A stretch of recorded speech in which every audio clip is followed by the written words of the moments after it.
You ask Tiger to calculate. This deals with finding the midpoint between 2 points. The midpoint between the 2 points is 1, 3.5. Let's solve it step by step. Plot the 2 points and calculate the midpoint using the formula. The coordinates of point 1 are x1 equals -8, y1 equals 3. The coordinates of point 2 are x2 equals 10, y2 equals 4. PM represents the midpoint of the 2 points.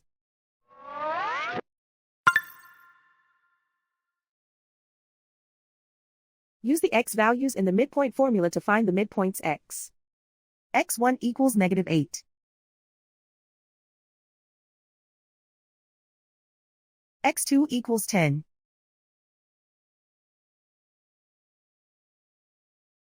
Simplify the arithmetic.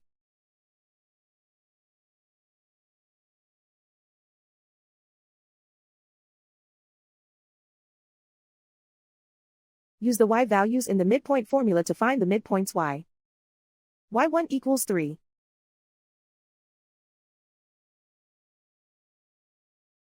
y2 equals 4.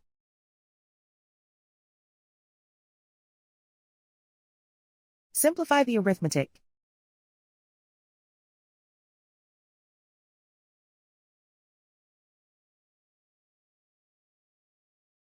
And so, the midpoint is 1, 3.5.